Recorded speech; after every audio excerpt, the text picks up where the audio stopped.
Making a movie is like constructing a house of cards. You need a solid script, a producer who believes in it, and can assemble the right production team, including directors, cinematographers, associate producers, and of course, the cast. Then there's the production, securing locations, adhering to tight deadlines, in which failure can literally cost millions of dollars. Take all that footage into post-production, editing, coloring, sound design, and distribution, and if you're lucky, audiences will come see that movie and maybe even like it. Can I guarantee somebody that if they're from New Mexico and they write a script that Netflix is going to pick it up?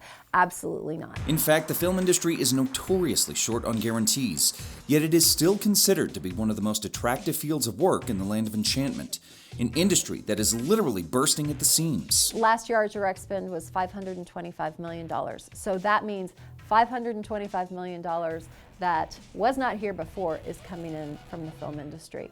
And that's pretty extraordinary. In addition to that direct spend, it is estimated that the industry employs and supports more than 8,000 jobs. That comes in third place for most employment in the state, behind Los Alamos National Labs and Sandia National Labs. We are one of the only states to have actual distributors move here, put down roots, and become part of our community. In 2019, lawmakers bumped the tax cap up from $50 million annual payout to $100 million, greatly increasing the attraction of New Mexico for producers. In terms of inquiries, they're up about 2/3. But keeping the industry thriving isn't just up to lawmakers. Secretary Keyes estimates that 40% of money spent by film productions goes to locally owned businesses.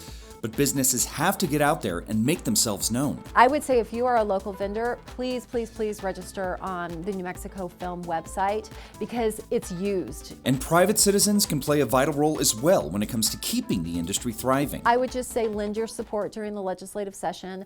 If you have a legislator that you know is anti-film, reach out to them, say, actually, you know, my dry cleaning business, we get 10% of our work from the film industry. So just letting people know that it does affect you.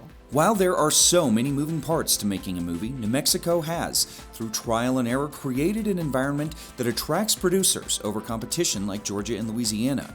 And with a little business savvy, increased training, and yes, luck, our state finds itself on the verge of becoming the next big thing in the biz. 16 years of having an industry is responsible for having Netflix here because they would have never come here if the crew base wasn't here. They would have never come here if we were too far from LA. They would have never come here if the legislation wasn't right. They would have never come here if the sun, you know, if our community wasn't so wonderful with them or we didn't have 300 days of sunshine. So it was a mix of everything, and then it was just kind of the bow that was tied at the end.